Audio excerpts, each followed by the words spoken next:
Which do you like better, my British accent or my friend's American one? Drop a comment with where you're from and what time it is when you're listening. And don't forget to like and subscribe. In this video, you'll have to put up with the British accent.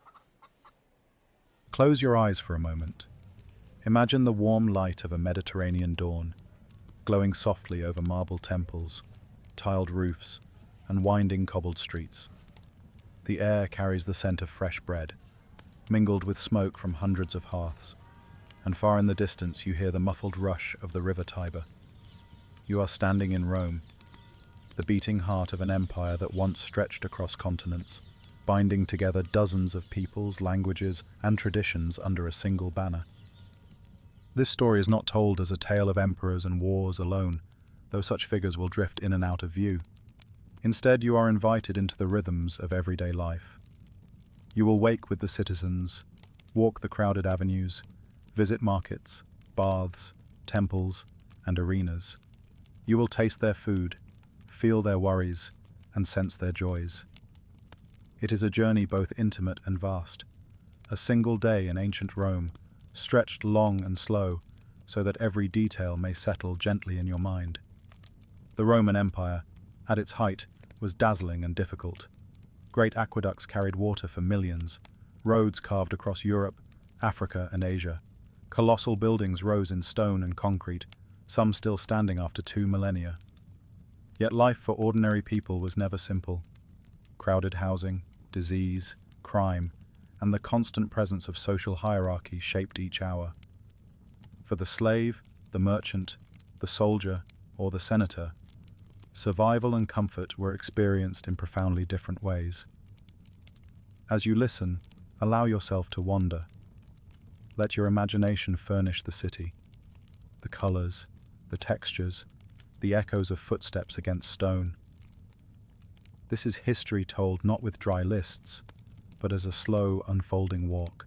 A walk designed to soothe, to fascinate, and perhaps to carry you towards sleep as the story continues. Picture yourself stepping out into the waking city.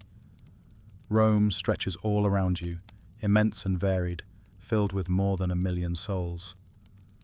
Where you live defines much of your experience, and nowhere is the contrast between wealth and poverty more visible than in the homes that line the city's streets. Let us take our time and wander slowly through these different worlds so you can sense the textures, the sounds, and the atmosphere of each. If fortune has smiled upon you, you might awaken in a domus, the grand townhouse of Rome's aristocracy. These homes are arranged around the atrium, a wide central hall with an open roof. Sunlight falls through the rectangular opening, called the compluvium, and rainwater gathers in the shallow pool beneath, the impluvium. The air here is cool, fragrant perhaps with incense, and decorated walls gleam with painted frescoes, scenes of gods, heroes, or lush gardens designed to impress guests. The patrician's home is more than shelter. It is a stage, carefully arranged so that visitors see the wealth and dignity of the family. Floors are mosaics of colored stone. Columns frame the peristyle garden at the rear, where fountains trickle softly and flowers bloom. Slaves move quietly in the background, preparing food, tending fires, or polishing bronze lamps. In such surroundings, life feels ordered, even luxurious. Yet even here, comfort is fragile, for wealth depends on politics, trade, or imperial favor. A senator who falls from grace might see this domus lost overnight. But most Romans do not live in domus. The majority dwell in insulae, tall apartment blocks rising 5, 6, or even 7 stories high. From the street below, these buildings appear crowded, with wooden balconies jutting outward, laundry hanging in the sun, and the chatter of neighbors echoing between the walls. The streets beneath are narrow, shaded, often filled with carts, vendors, and animals. The smell is not the fragrance of incense, but of cooking oil, refuse, and smoke. Inside an insula, space is precious. The ground floor might host a bakery, a wine shop, or a tavern, while families squeeze into upper rooms. Stairs are steep and uneven. The poorest climb the highest, for the top floors are cheapest, furthest from the water supply, and most vulnerable to collapse or fire. Walls are thin, doors flimsy, and privacy almost non-existent. A single room might serve as bedroom, kitchen, and storage all in one. If you are lucky, you share with family. If not, with strangers. And always there is noise, neighbors arguing, children crying, the bark of dogs, the rumble of carts below. Yet life in the insula has its rhythms. Street hawkers pass each morning, calling out bread or olives for sale. Neighbors gather in stairwells or outside doors to gossip. Children play in alleys. Poor as it may be, the insula forms its own community, a world stacked upon itself, each floor a different layer of survival. Beyond the bustling centre, wealthier Romans escape to villas, country estates scattered across the hills of Latium or along the coast near Ostia and Pompeii. Here, the air is fresher, the sea breeze cool, the landscape dotted with olive groves and vineyards. Villas might be simple farmhouses, or they might be palatial retreats with sweeping courtyards, libraries, heated baths, and guest rooms overlooking gardens. Life in the villa moves at a slower pace. The land is worked by slaves and overseen by stewards, producing grain, wine, or oil. Owners might visit seasonally to rest from politics, to hunt, or to entertain friends with poetry, music, and conversation. Villas remind us that Rome was not only an urban empire, but also deeply tied to the countryside that fed it. Without the estates and the grain ships from North Africa and Egypt, the city itself could not survive. Step outside again, and you will notice how varied Rome's neighborhoods are. The Suburra, crowded and infamous, is known for taverns, brothels, and noise at all hours. The Esquiline Hill, by contrast, holds elegant homes and gardens. Markets spring up near the Forum, while across the river in Trastevere, sailors and immigrants fill the streets with foreign languages and customs. The streets are paved with stone blocks, rutted by centuries of cartwheels. They are narrow, often too narrow for wagons to pass except at certain hours. During the day, carts are restricted, so the night is filled with their clattering wheels. Sidewalks are raised, but stepping stones must be used to cross when rainwater or waste flows down the gutters. The smell of animals is constant: mules, oxen, goats, and dogs. And so is the press of bodies, for Rome is dense, perhaps the largest city the world had ever seen. What is striking about Roman housing is how it embodies social rank. The domus and the villa are built of stone and decorated with art meant to last centuries. The insula is mostly wood and brick, often dangerous, built quickly and cheaply for profit. Fires sweep through these blocks with terrifying speed, sometimes consuming whole neighborhoods. Collapse is not uncommon. Writers of the time speak of landlords who cared little for their tenants, raising rents while ignoring repairs. For the poor, housing is a daily risk. For the rich, housing is a symbol of permanence. And yet, all live side by side. A wealthy senator might pass through a narrow alley filled with beggars on his way to the Senate. A merchant might rise from poverty in an insula to wealth enough for a townhouse. The city is layered, its classes stacked just like the floors of its buildings, visible to anyone who looks. Roman homes are never fully private. The front hall of the domus is open to visitors, clients, and petitioners, who line up in the morning to seek favors from their patron. The insula's street-level shops face directly onto alleys, merging home with commerce. Taverns spill laughter, music, and argument late into the night. Even in the countryside, villas are hubs of activity, with workers, guests, and slaves constantly moving through. Privacy, as we imagine it, is rare. Lives are lived in close contact, overheard and overseen. A quarrel between spouses echoes through thin walls. A child's cry keeps neighbors awake. Wealth brings some separation, but even in the domus, slaves and dependents ensure that few moments are ever truly alone. Rome is a society of visibility, where status is measured in what can be seen: your clothing, your home, your retinue. Pause and imagine yourself inside each of these spaces. In the domus, cool marble beneath your feet, water rippling in a fountain, the scent of roses in a garden. In the insula, cramped heat, smoke stinging your eyes, the groan of timbers, and footsteps above and below. In the villa, the soft rustle of vines in the wind, the call of birds at dusk, the distant sound of waves. Each home creates its own soundscape, its own perfume, its own rhythm of daily life. For the listener of today, these details may feel far away, yet they anchor the reality of Rome. Its greatness was not only marble arches and military victories, but the daily routines of people in their homes.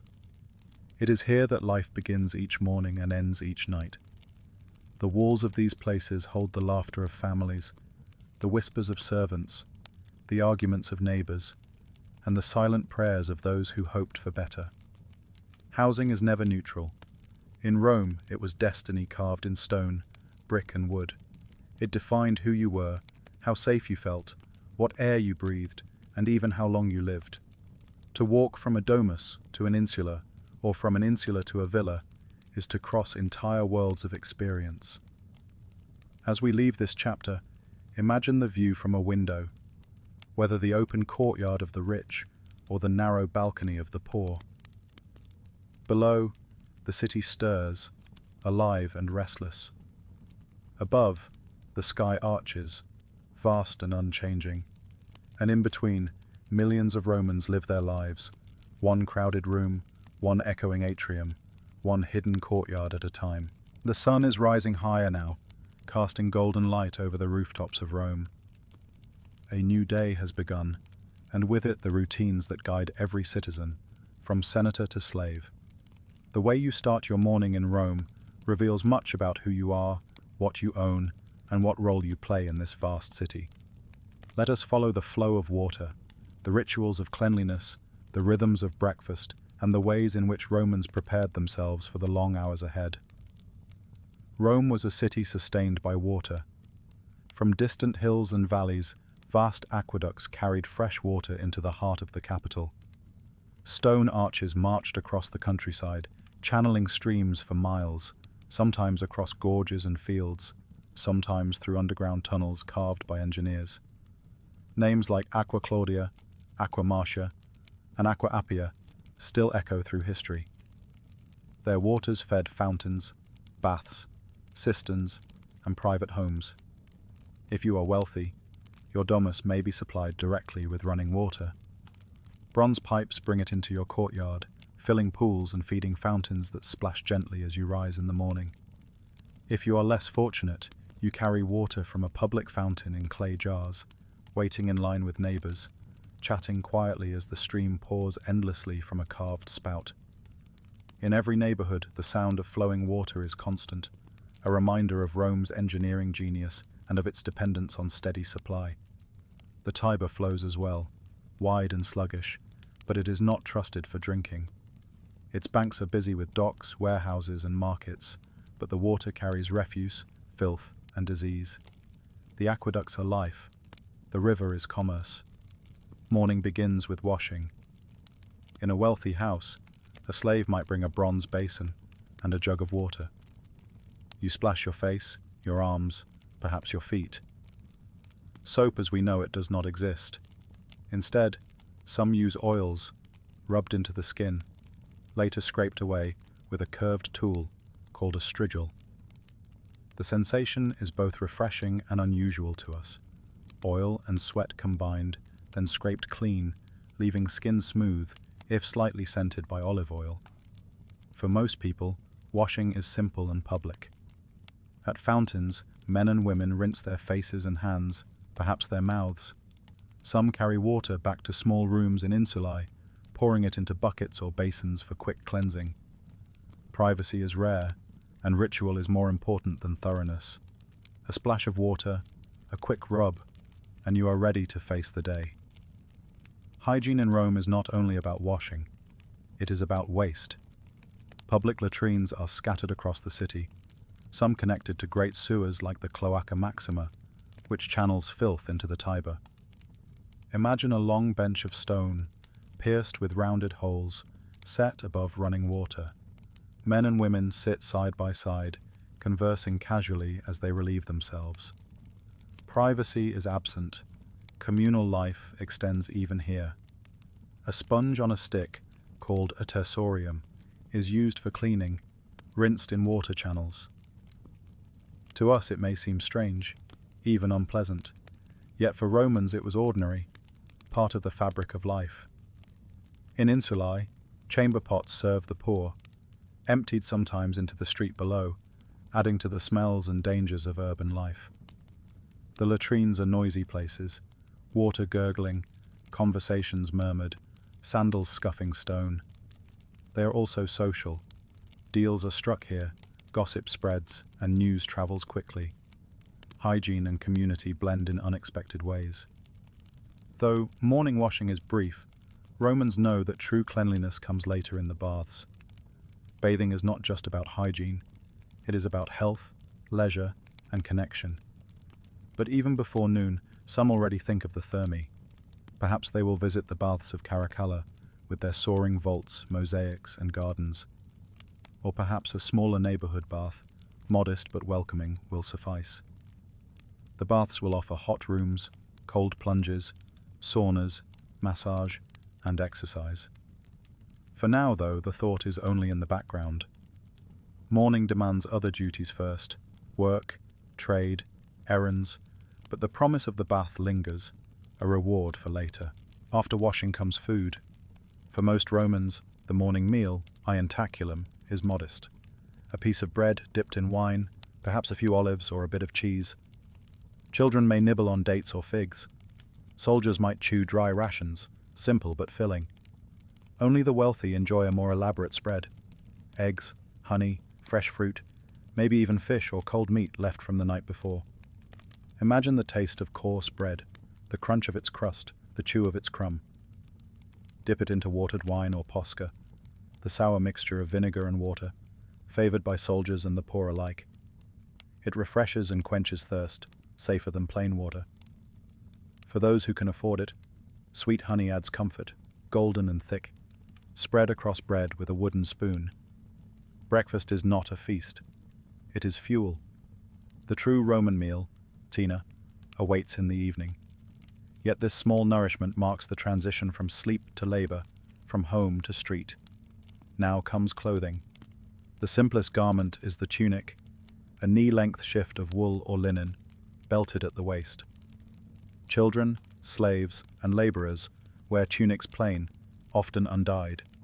Citizens may add the toga, vast and heavy, draped carefully around the body, a symbol of status and citizenship.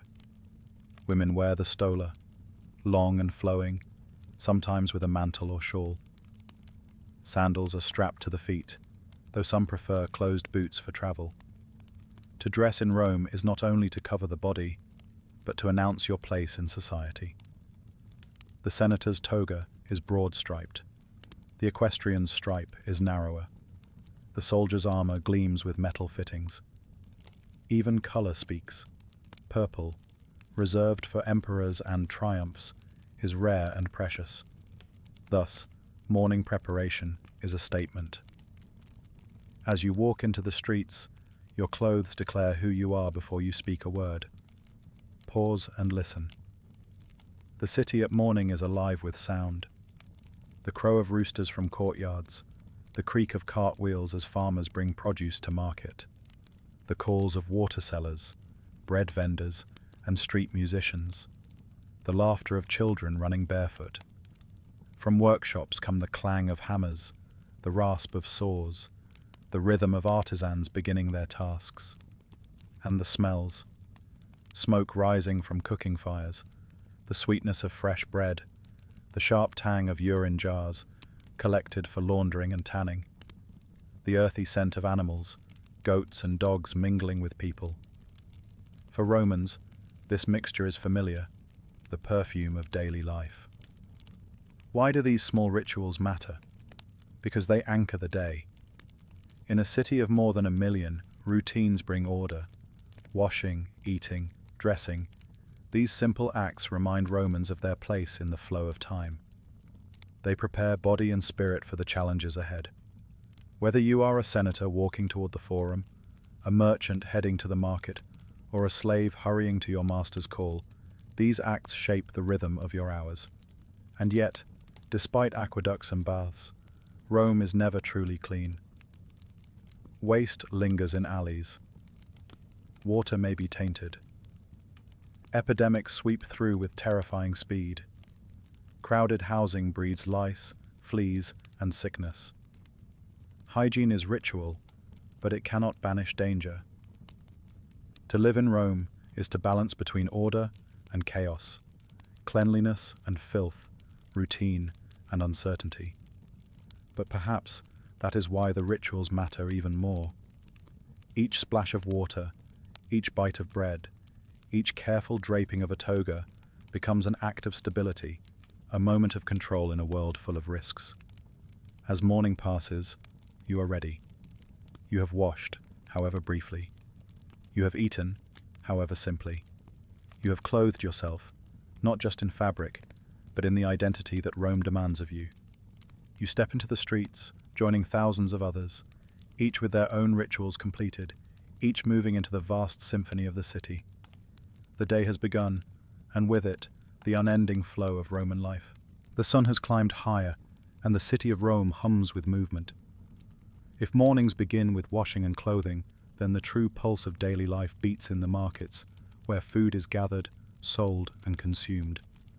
In a city of more than 1 million inhabitants, feeding the population is no small task. Grain from distant provinces, fruits from local orchards, spices from distant lands, all converge here, creating a symphony of color, smell, and sound. Let us walk slowly through these places, noticing every detail, as if drifting through a dream. Our first stop is the Forum Boarium, nestled near the banks of the Tiber. This ancient marketplace is one of Rome's oldest, and the air is filled with the bellow of cattle, the bleating of goats, and the bleary cries of herdsmen. Dust swirls under hooves as merchants haggle over prices. The smell is sharp. Animal musk, hay, dung, and river mist mingled together. Temples stand nearby. The Temple of Hercules Victor, with its circular columns, and the Temple of Portunus, god of harbours. Their presence is a reminder that commerce and religion are never far apart. Buying a cow or a lamb is not merely business. It is preparation for sacrifice, for feasting, for ritual. Here, the wealthy might purchase fine oxen for slaughter, while the poor buy scraps of meat, or even bones for broth. Nothing is wasted in Rome. Every part of the animal finds a buyer, from hides for tanning to intestines for sausage. Leaving behind the cattle, we step into stalls overflowing with produce. Imagine baskets of fresh figs, their skin purple and bursting with sweetness. Grapes spill over wicker baskets, ready for eating or pressing into wine. Apples, pears, and plums sit beside exotic imports, dates from the east, pomegranates from Carthage, and nuts from distant provinces. Vegetables are plentiful: cabbages, onions, beans, lentils, and chickpeas. Romans do not think of meat as the center of a meal. Instead, these humble plants form the daily sustenance for millions.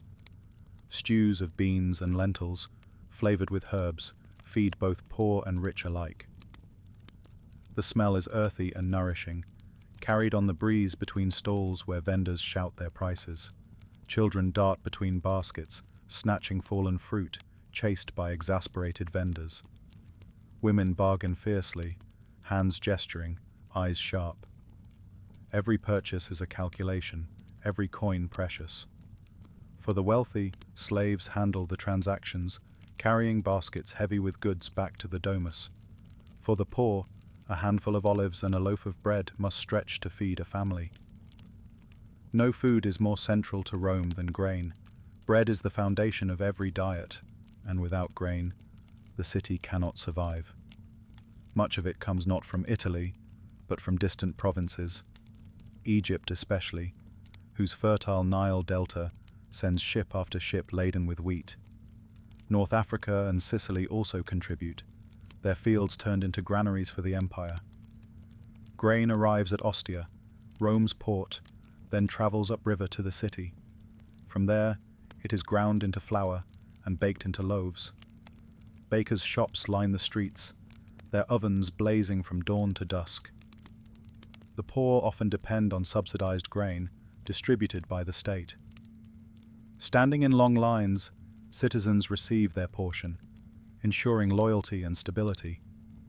Without this system, hunger and riots would erupt quickly. Imagine entering a bakery. The air is hot, filled with the crackle of flames. Round loaves emerge from clay ovens, their crusts dark and crisp, marked with the baker's stamp. The smell is intoxicating, warm, earthy, comforting. Customers crowd the doorway, coins clinking, voices rising.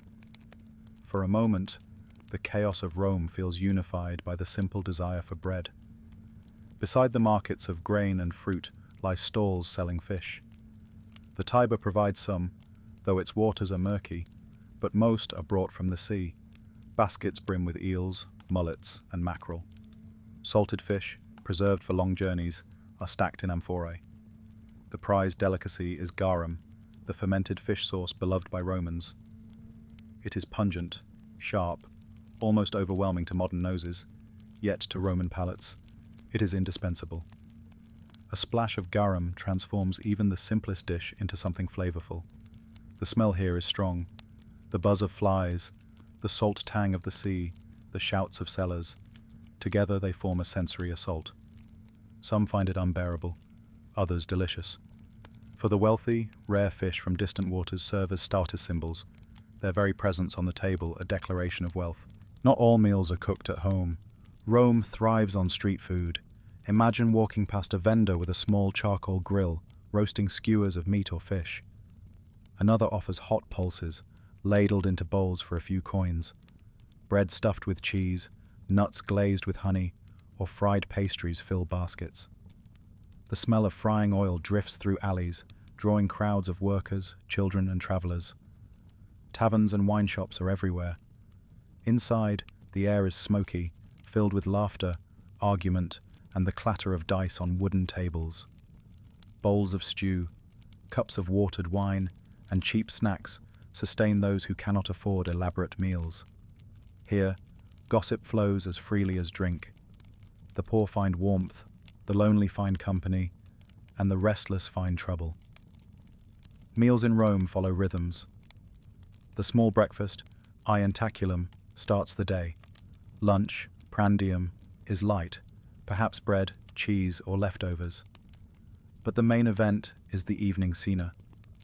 In wealthy homes, the cena is an elaborate banquet, stretching over hours, with multiple courses. Guests recline on couches, attended by slaves, as musicians play softly. Dishes might include roasted meats, exotic fruits, oysters, and wines mixed with honey or spices.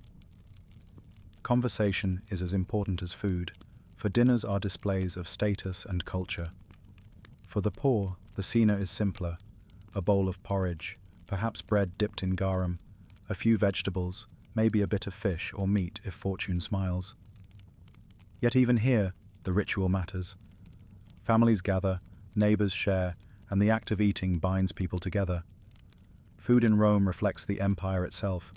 Wheat from Egypt, olives from Spain, wine from Gaul, spices from the East. Every bite is a reminder of conquest and trade. The empire is vast, and its markets are living maps of its reach. To eat in Rome is to taste the world. Exotic luxuries appear on the tables of the elite, while humble staples sustain the masses. Together they weave a tapestry of flavor unmatched in the ancient world. Close your eyes and listen.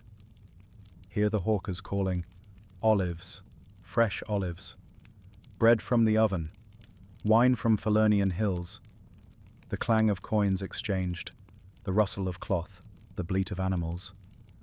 Children shout, dogs bark, cartwheels creak over stone. Somewhere, a musician plucks a lyre, hoping for a coin. The market is never silent, never still. It is the heartbeat of the city, pulsing with energy from dawn until dusk. As the day advances, baskets are filled, ovens emptied, stalls cleared. The markets quiet slowly, though taverns remain lively into the night. Rome, the greatest city of its age, is fed by an endless cycle of labor. Ships sailing, bakers baking, vendors shouting, slaves carrying. To walk through the marketplace is to see Rome in miniature, its wealth, its poverty, its diversity, its dependence on the lands it rules. Food is not merely sustenance. It is identity, politics, and ritual. It is the bread handed freely by the state to keep peace. It is the banquet where power is displayed. It is the fig eaten by a child in the street. It is garum splashed into a soldier's stew. Through food, Rome holds itself together, day after day, year after year. The morning has slipped into full daylight. Rome is alive, a river of humanity flowing through its streets. Merchants shout their wares, craftsmen strike their tools, officials hurry toward the forum, and slaves scurry on errands for their masters. To live in Rome is to be part of a complex web of labor and status, a society carefully ordered, yet constantly in motion. Every citizen, every freedman, every slave plays a role in the grand machine of empire. Let us take a slow walk through this world of work, pausing to observe how Romans earned their bread and how their place in the hierarchy defined their days. Rome is not an equal world. Status determines opportunity, and opportunity shapes destiny. At the top stand the patricians, old families whose names carry centuries of honor. Below them, the equites, wealthy citizens involved in trade, finance, and administration. The broad base of society is made up of plebeians, freeborn but often poor, working in crafts, markets, or the army. Beneath them stand the freedmen, once slaves, now free but forever marked by their past. And at the very bottom, countless slaves, bound to labor without choice, forming the silent majority that keeps Rome running. This order is visible everywhere, in clothing, in housing, in speech. Yet it is not completely rigid. A slave may one day buy freedom, a freedman may prosper in trade, a plebeian may rise in politics. Rome is harsh, but it also allows ambition, so long as one respects its hierarchies. The wealthy do not toil with hands. Their work is politics, patronage, and property management. A senator's morning begins with the salutatio, when clients gather at his door to pay respects. In exchange for loyalty, the patron dispenses favors, money, advice, introductions. This system of patron and client weaves society together, ensuring influence flows upward and protection flows downward. Later, the senator may walk to the curia, the Senate House, to debate laws and policy. He may preside over cases in the forum or attend ceremonies in the temples. Yet his true wealth comes not from public service, but from estates, vast farms worked by slaves. Overseers report daily on harvests, rents, and sales. The senator guides, but others labor. For the patrician, leisure is also duty. Hosting dinners, sponsoring games, financing buildings, these are forms of work, for they maintain prestige. In Rome, reputation is as vital as grain. Below the senators are the equites, the knightly class. Once cavalrymen, they are now Rome's business elite. Forbidden from senatorial politics, they thrive in commerce. They manage shipping fleets, contract with the state to collect taxes, and finance large ventures. Imagine a wealthy equestrian visiting the Forum of Trajan, its arcades bustling with trade. He checks prices of grain, negotiates loans, or arranges shipments of olive oil from Spain. His slaves carry tablets, record figures, and hurry to deliver messages. Wealth grows not from manual labor, but from clever negotiation and bold investment. Merchants, too, fill the markets. They sell wine from Gaul, glass from the East, spices from Arabia. Some grow rich, but their status remains ambiguous. Senators scorn direct trade, yet depend on those who risk their fortunes at sea. The marketplace is both opportunity and danger. Fortunes made quickly can be lost just as fast in storms, theft, or corruption.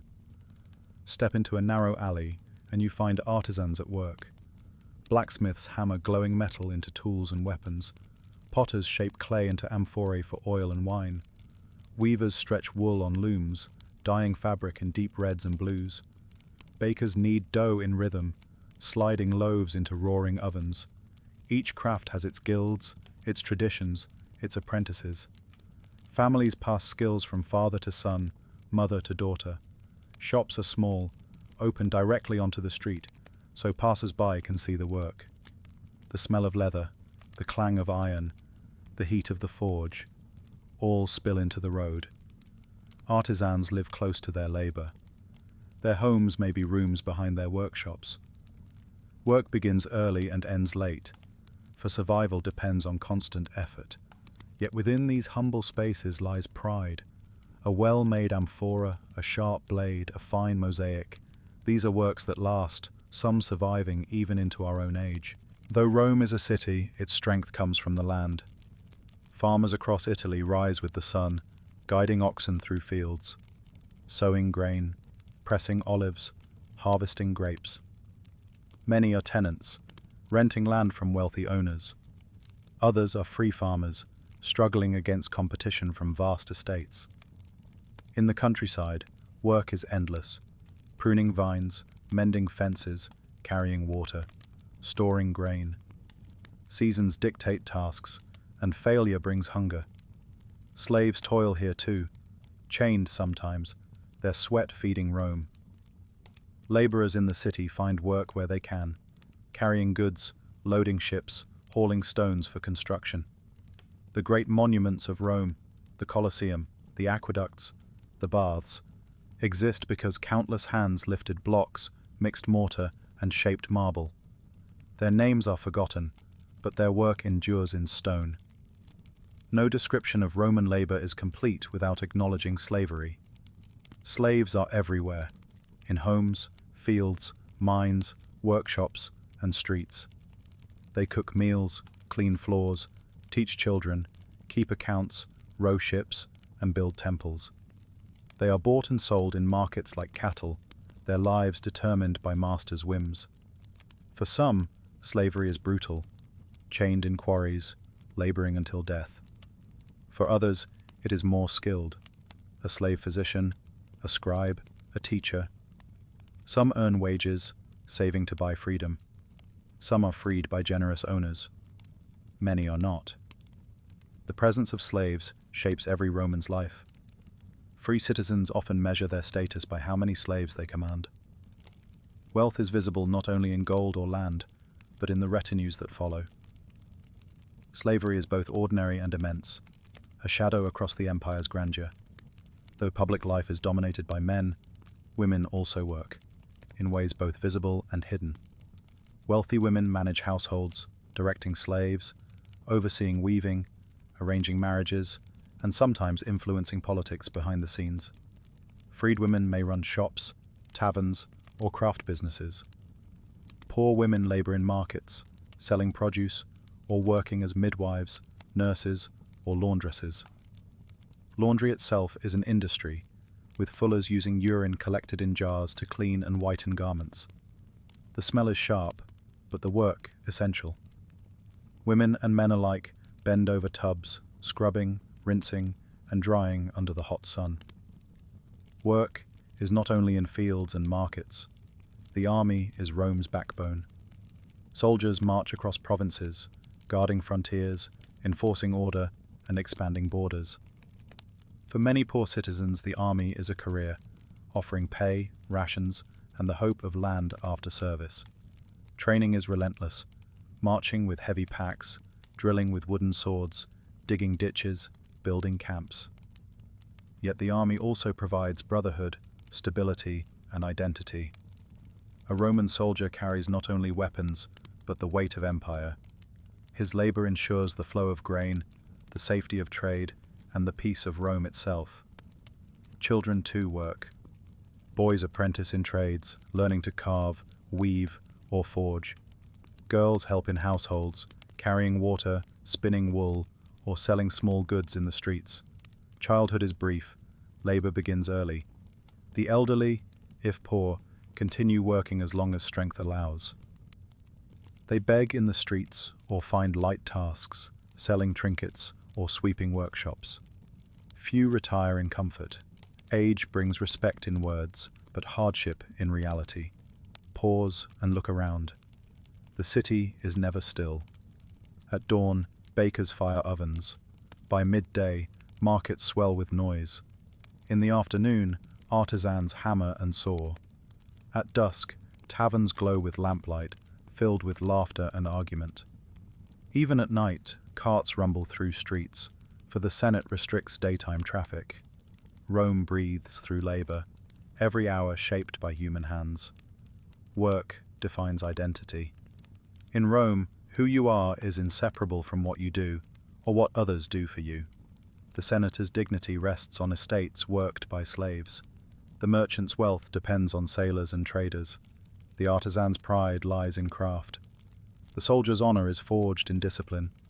The slave's suffering sustains them all. This vast network of labor holds the empire together. Without it, aqueducts would crumble, markets would empty, and temples would fall silent. To walk through Rome is to witness a city made not only of stone, but of sweat, effort, and endless toil. As the day unfolds, we see not just grandeur, but the human engine behind it. Millions of lives, each working, each striving, each carrying Rome on their shoulders. The sun rests high above Rome, and the streets swell with life. Yet not all of the city is crowded alleys and noisy markets. Scattered across the capital are great open spaces, forums, theatres, circuses, and arenas, each serving as the stage upon which Roman society displays itself. These are the lungs of the city, where citizens gather, gossip flows, and the spectacle of entertainment unfolds. Let us drift together into these public spaces, seeing them not as ruins, but as living, breathing places, vibrant with laughter, argument, and the roar of the crowd. Begin at the Forum Romanum, the central square and political heart of Rome. Temples rise on every side, the Temple of Saturn, the Temple of Castor, and Pollux, the Temple of Vesta, where the sacred flame is kept alive by the Vestal Virgins. Marble columns gleam in the sun, statues of heroes and gods line the walkways, and the voices of citizens echo off stone walls. Here, senators debate policy, magistrates render judgments, merchants make deals, and ordinary people gather simply to listen. The Forum is both courthouse and marketplace, temple and stage. It is said that all of Rome passes through it at some point, whether to settle disputes, hear news, or witness ceremonies. Imagine yourself standing near the rostra, the great speaker's platform. An orator raises his arm, voice ringing out, arguing for a law or denouncing an enemy. The crowd responds with murmurs, shouts, or applause. Politics in Rome is not hidden in chambers. It is performed in public, under the eyes of citizens, in spaces designed for grandeur. As Rome grew, new forums were added by emperors. Caesar, Augustus, Trajan, all built their own monumental squares, each larger and more splendid than the last. Trajan's Forum is perhaps the grandest. Vast libraries, colonnades, and the towering column of Trajan, carved with scenes of military conquest. These forums are not only practical, they are monuments to imperial pride, carefully designed to remind Romans of their leader's glory. Walking through them, you feel both awe and smallness. The scale is overwhelming, the stone cold beneath your feet, the shadows long between towering walls. To be Roman is to be part of something immense, something greater than yourself. But Rome is not only politics, it is also performance. Theatres scatter the city, vast semicircular structures where plays are staged for eager crowds. The Theatre of Pompey is among the most famous, built in stone when earlier theatres had been temporary wooden stages. Its seats hold thousands, arranged in tiers, the audience shaded by awnings stretched overhead. Here, comedies, tragedies, and pantomimes unfold. Actors in masks exaggerate their gestures so even those far away can see. The audience laughs loudly, hisses at poor performances, and cheers favourite stars. For many Romans, theatre is both escape and reflection, a chance to mock politicians, to revel in stories of gods and lovers, to lose themselves in spectacle. Not all approve. Some moralists complain that plays corrupt morals, that crowds become unruly. Yet the theatres are always full, their seats buzzing with energy long before the curtain rises. No entertainment is more beloved than chariot racing. The Circus Maximus, stretching between the Palatine and Aventine hills, is vast enough to hold more than 200,000 spectators. It is not merely a stadium, it is a city within the city, larger than any other gathering place on earth. Picture it, the spina, the central barrier, lined with obelisks and statues. 12 gates open at the far end, and teams of horses paw the ground, snorting and stamping. Red, blue, green, white, the 4 great factions divide the crowd into passionate supporters. Shouts, cheers, and wagers echo like thunder. The race begins. Dust erupts as chariots surge forward, wheels rattling, reins taut in drivers' fists. They lean dangerously, whipping their teams, rounding sharp turns with terrifying speed. Crashes are frequent, wheels splintering, horses tumbling, men thrown beneath hooves. The crowd gasps, roars, screams. Victory belongs not only to the driver but to his faction, and fans celebrate wildly, as if the triumph were their own. The circus is more than sport. It is politics, for emperors attend, distributing gifts, showing themselves to the people. It is community, for crowds of rich and poor sit together, united by passion. And it is escape, for in the thunder of hooves, all of Rome forgets its troubles. Yet nothing embodies Roman entertainment like the amphitheatre. Across the empire, hundreds exist, but none rival the Colosseum, vast and imposing, its tiers of stone rising toward the sky. Built by emperors of the Flavian dynasty, it is a monument to both generosity and control. Here, the people are fed not with bread, but with spectacle. Enter the arena. The sand is raked smooth, stained red from past contests.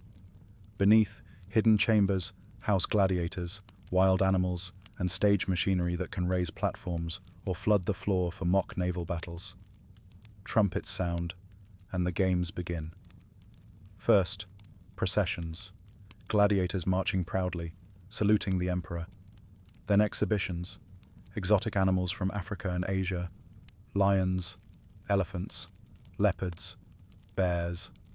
Hunts unfold, men armed with spears or bows facing beasts released into the arena. Later, the gladiatorial combats. Murmillo against Retiarius, heavy shield and sword against net and trident. The crowd judges, cheers, and sometimes calls for death with a raised thumb. For the participants, the games are brutal, a matter of survival. For the audience, they are thrilling, a blend of fear, admiration, and awe. Critics decry the bloodshed, but the arenas are always filled. Rome is a society of spectacle, and the Colosseum is its most dazzling stage. Entertainment is not only grand. The baths, too, are public spaces of leisure and conversation. Romans spend hours in thermae, moving from hot rooms to cold plunges, exercising in courtyards, or reclining in libraries and gardens. For a small fee, or sometimes none at all, anyone can enter, from senators to slaves. Here, politics is discussed, deals are made, gossip spreads. Bathing is communal, but also cultural, an essential part of daily rhythm. To visit the baths is to join the flow of Roman society, to be seen and to see others, to belong. Public spaces also host festivals, blending worship and entertainment. During the Saturnalia, slaves and masters exchange roles, feasting and reveling in temporary equality. During the Ludi Romani, games are held in honor of Jupiter, races, plays, and contests filling theatres and circuses. Religion in Rome is never far from entertainment. Sacrifice precedes races, prayers bless theatres, and temples overlook forums. To participate in public life is to join both sacred and secular celebration, woven tightly together. Yet even without circuses or theatres, the streets themselves are stages. Musicians play flutes and lyres, jugglers perform tricks, fortune-tellers mutter prophecies. Crowds gather around storytellers, listening to tales of heroes and battles. Children chase each other through alleys, laughing. Taverns spill laughter and song into the night. Rome is never silent. Its entertainment flows from grand arenas to humble corners, from imperial festivals to street performers. Life itself is a spectacle, and every Roman is both actor and audience. To walk through Rome's public spaces is to witness the soul of the city.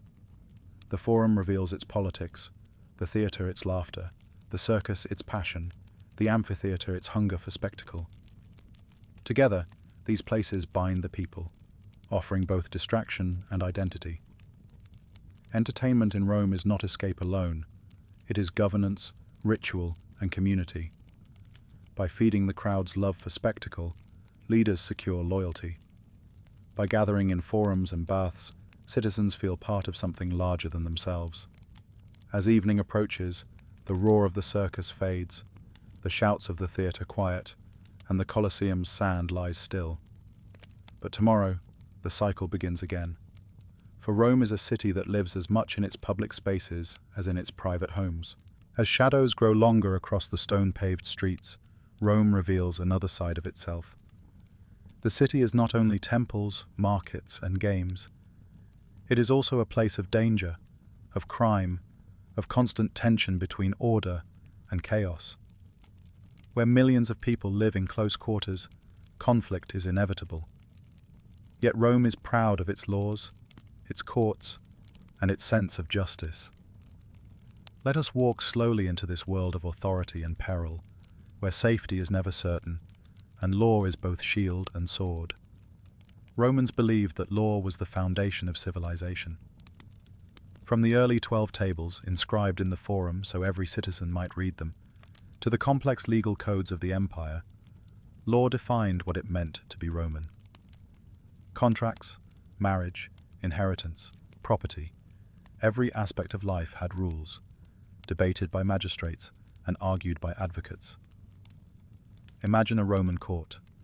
A magistrate sits on a raised chair, attended by scribes. Citizens gather in the open air, for trials are public affairs. An accuser speaks, gesturing dramatically. A defender replies, weaving arguments of logic and precedent. The crowd murmurs, judges deliberate, sentences are announced. For the wealthy, skilled orators such as Cicero might turn the tide with eloquence. For the poor, justice is often harsher, lacking the resources to mount a defense. Still, the idea of civitas, citizenship protected by law, remains central. A Roman abroad may appeal to his rights, shielded by the authority of the empire. In Rome itself, law is both principle and performance, shaping daily life and imperial ideology alike. Law on parchment is one thing, order in the streets is another. To keep peace, the city relies on the vigiles, a corps of night watchmen and firefighters. Armed with staves and buckets, they patrol alleys, ready to quell disturbances or rush to flames. Fires are Rome's greatest fear, especially in insulae, where wooden beams and oil lamps turn accidents into infernos. Picture them at night, torches flickering, sandals echoing against stone. They walk in pairs, scanning shadows, listening for cries. A tavern brawl might erupt, a thief might slip through crowds, a building might suddenly blaze. Their task is endless, for Rome never sleeps, and danger lurks always. Beyond the vigils are the cohorts urbanae, urban cohorts akin to police, more heavily armed and tasked with suppressing riots. And above them, the Praetorian Guard, protectors of the emperor himself, symbols of both safety and threat. Their loyalty is coveted, for emperors rise and fall by their favor. Rome is crowded, and where crowds gather, crime thrives. Pickpockets slip through marketplaces, cutting purses with deft knives. Burglars creep through windows of insulae, seizing valuables while families sleep. Gangs control alleys, extorting merchants or brawling with rivals. Some crimes are violent, assaults in dark streets, murders hidden by night. Others are subtle, fraud in contracts, bribes in elections, false testimony in courts. The poor may steal to eat, the wealthy may cheat to grow richer. Rome does not lack for sin. The streets themselves can feel dangerous after dusk. Without lamps, alleys lie in deep shadow. Travelers hurry, clutching cloaks, ears pricked for footsteps behind. Taverns spill laughter and quarrels into the night, sometimes ending in knives drawn. For many, home after sunset is the safest choice. How does Rome punish? The answer depends on who you are. For citizens, penalties may be fines, exile, or loss of rights. For slaves, punishments are far harsher: whippings, branding, crucifixion. The law is not equal, but graded by status. Public executions serve as warnings. In the forum or amphitheater, criminals may be thrown to beasts, burned or beheaded. Crowds gather, both horrified and entertained. Justice in Rome is as much spectacle as procedure. Yet the system also values deterrence.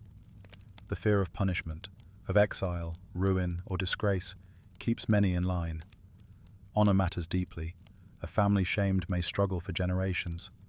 To lose reputation is often worse than to lose wealth. Among all threats, fire is most dreaded. Insulae rise high, their beams dry, their kitchens filled with open flames. A single overturned lamp can set an entire block ablaze. Without modern hoses, the vigils form chains of men with buckets, demolishing walls to stop the spread. Still, entire neighborhoods have been lost in hours. The Great Fire of 64 CE under Nero remains infamous. Flames raged for days, consuming much of the city. Accusations flew, some claiming Nero himself ordered it. Whatever the truth, the disaster revealed Rome's fragility. Stone monuments might endure, but wooden homes and human lives vanished in smoke.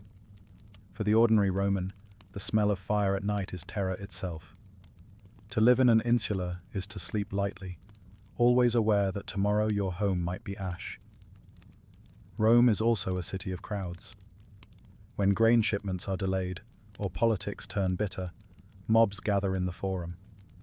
Voices rise, stones fly, buildings burn, senators hide, guards march, blood stains the stones. The people are powerful in numbers, and emperors know it. Bread and circuses are not mere gifts, they are strategies to calm unrest, to feed the hungry, to entertain the restless, to distract the angry. These are acts of survival for rulers.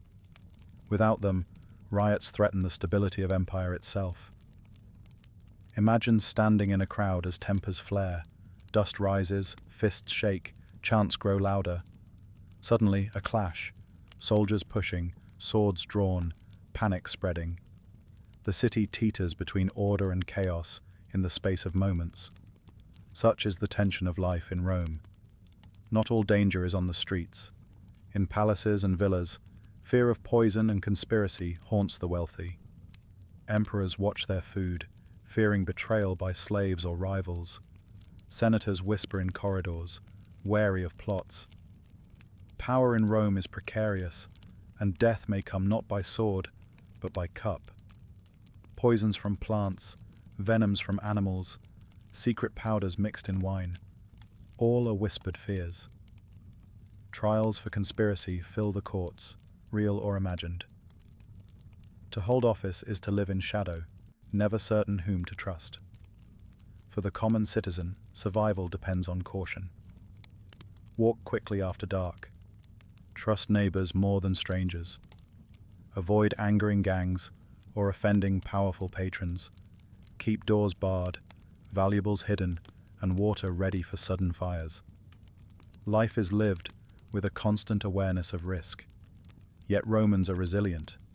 Danger is part of existence, accepted as the price of city life. Jokes are told about thieves, songs about watchmen, stories about fires. Fear is folded into routine, endured with a shrug. Law, order, and danger are woven tightly into Rome's fabric. The city boasts of its legal genius, yet crime thrives in its alleys. It celebrates its watchmen, yet fears fire at every turn. It honors justice, yet punishes unequally. It is proud, and it is precarious. As you walk homeward in the dimming light, you hear the distant calls of the vigiles, see torches flicker, smell smoke from taverns. You feel the weight of Rome's paradox, a city of immense power, yet always vulnerable.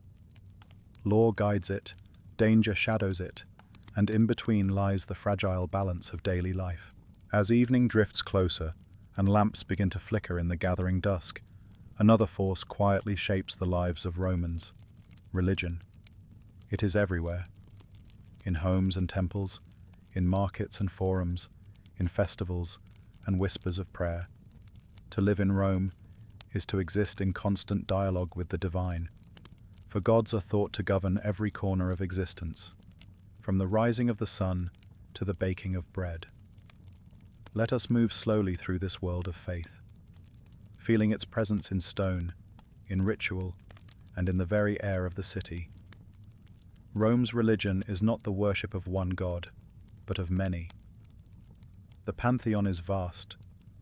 Jupiter, king of the gods; Juno, guardian of marriage; Mars, god of war; Venus, goddess of love; Vesta, keeper of the sacred flame.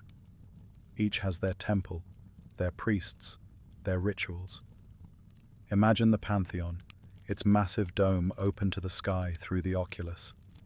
Sunlight streams in a single beam, moving across the marble floor as the day passes. Worshippers stand in awe, feeling the weight of divine presence. Here, the gods are not distant abstractions, but powers woven into stone and ritual. The gods of conquered lands join the Roman pantheon as well. Isis of Egypt, Mithras of Persia, Cybele from the east, all find places in the city. Rome is an empire of many peoples, and its religion is equally vast, absorbing and adapting, never fixed, always shifting. Religion is not confined to temples. In every home, small shrines stand in corners or near hearths. These are the lares and penates, household spirits protecting family and food. At dawn and dusk, offerings are made: a bit of wine, a crumb of bread, a pinch of incense. Picture a father lifting a clay figurine, children watching quietly, the family gathered in reverence. The ritual is simple, brief, yet powerful. It binds the family to each other and to forces greater than themselves. Even in the poorest insula, where walls are cracked and rooms cramped, a shelf may hold a lamp or image of the lares. Religion in Rome is woven into daily rhythm, not an interruption, but a constant companion. To eat, to trade, to travel, all begins with a prayer or offering. In the public sphere, religion is guided by priests. The Pontifex Maximus, the chief priest, oversees the entire system. Augurs interpret the will of the gods by studying the flight of birds. Haruspices examine the entrails of sacrificed animals, seeking omens in their shapes and colors. Among the most sacred figures are the Vestal Virgins, priestesses of Vesta.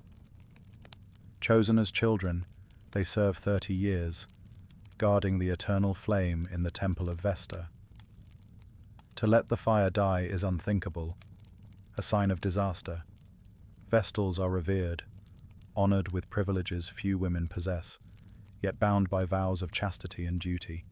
Their presence embodies Rome's survival itself. Rome's calendar is filled with festivals, when the city bursts into ritual and joy. The Saturnalia turns order upside down. Slaves dine like masters. Gifts are exchanged. Streets fill with laughter and song. The Lupercalia, wild and ancient, sees young men running through streets, striking bystanders with strips of goat hide to bring fertility and luck. Each god has days of honor. Games are held, sacrifices offered, processions march through temples and forums. These festivals are not merely piety, they are community, drawing citizens together in shared celebration. Even skeptics and cynics join, for to refuse is to risk angering gods and neighbors alike.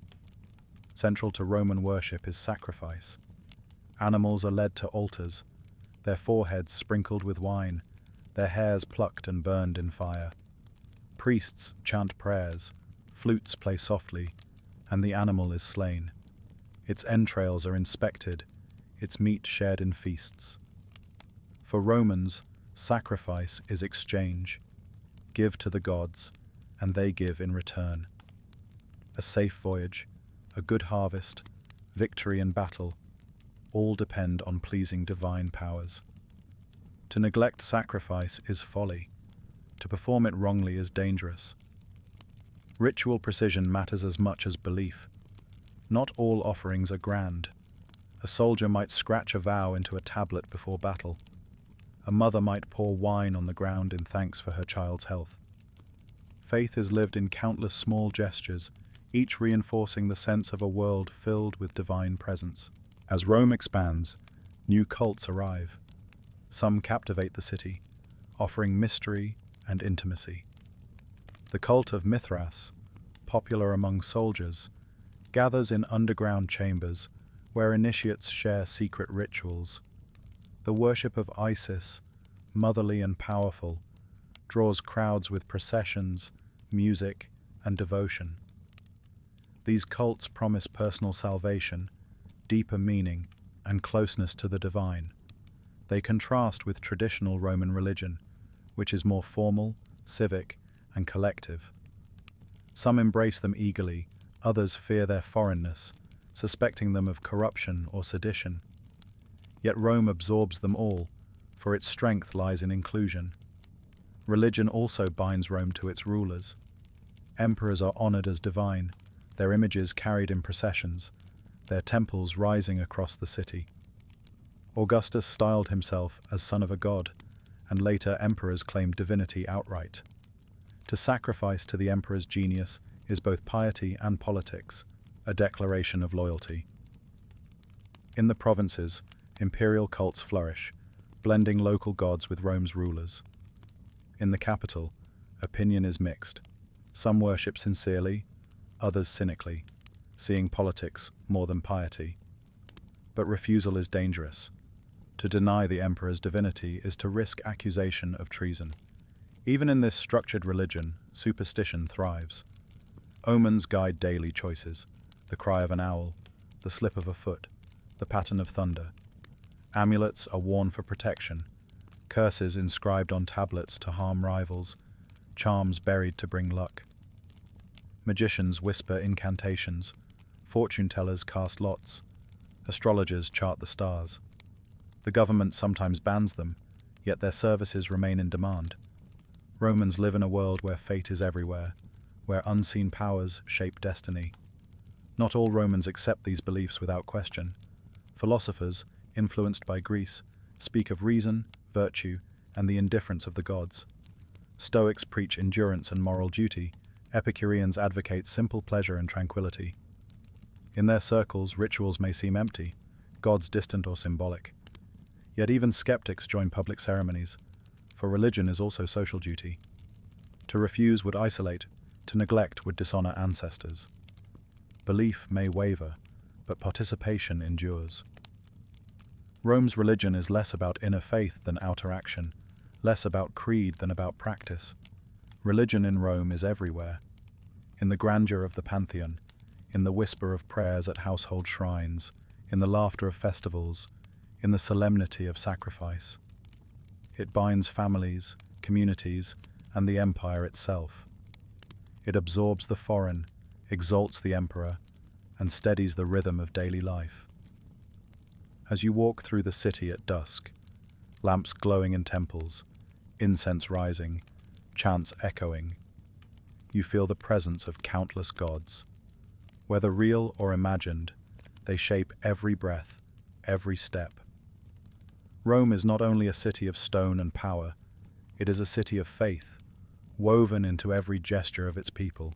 The sun has slipped low, staining the sky with shades of rose and gold.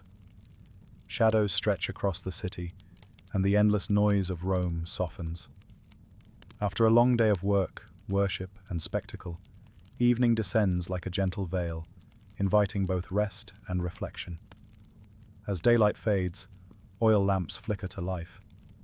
In the insulae, families gather in narrow rooms, their single flame casting trembling shadows on cracked plaster walls. In the domus of the wealthy, dozens of lamps glow in bronze holders, lighting courtyards, dining rooms, and gardens where fountains still murmur softly. Streets, too, are dotted with torches and lanterns, though darkness always lingers. The smell of olive oil burning fills the air. Light is precious, fragile, reminding Romans that night belongs half to men, half to mystery. Now comes the cena, the main meal of the day. For the poor, it is modest, a bowl of porridge, bread dipped in garum, a few vegetables, perhaps a scrap of fish or cheese. They eat seated on stools, children sharing bites, neighbors knocking at doors. It is humble, but it is warmth, the taste of survival. In the houses of the wealthy, the cena is spectacle. Guests recline on couches, attended by slaves who bring course after course, oysters, roasted meats, fresh fruits, wine spiced with honey. Musicians play softly, poets recite verses, conversation flows as richly as the wine. Dining is not only nourishment but performance, a stage upon which status is displayed. For all, however, the cena is communion. Food, however simple or elaborate, binds people together. The day closes not with solitude, but with shared taste and talk. After meals, the city slowly hushes. Taverns remain lively, filled with laughter and song, but many streets grow still. Children sleep, fires dim, voices fade. From the Palatine Hill, the domes and roofs of Rome shimmer faintly in the moonlight, the Tiber glinting as it winds through the heart of the city. Yet Rome is never fully silent. Carts rumble through the streets under cover of darkness, allowed only at night. Dogs bark, watchmen call, distant shouts drift from taverns. The city breathes even as it sleeps. Restless, eternal. Pause here and look back on the journey. Morning began with washing and bread. The market swelled with noise and color. Work filled the hours, crafts and toil weaving the city's life. Public spaces dazzled with games and speeches, temples echoed with prayers, and law held fragile order against danger. Now, at day's end, Rome rests. Yet in its rest we see the whole. A city immense and imperfect, magnificent and perilous, both human and divine. Its greatness lies not only in emperors and monuments, but in the countless lives lived each day, in laughter, in struggle, in ritual, in hope. As the moon climbs higher, imagine yourself lying down in a Roman room. Perhaps it is a narrow cot in an insula, or a cushioned couch in a villa. Perhaps you hear neighbors arguing through thin walls, or fountains murmuring in a private courtyard. Wherever you are, the sounds of Rome surround you. Distant footsteps, a dog's bark, the faint murmur of the Tiber. You close your eyes, breathing in the air of the ancient city. You have walked its streets, tasted its bread, felt its dangers, witnessed its entertainments, and shared its prayers. Rome, for a moment, has lived again within you. And now, as sleep drifts near, the city fades into silence. Tomorrow it will rise again, loud and restless, but tonight it is still. The lamps burn low, the gods watch quietly, and Rome, eternal Rome, rests.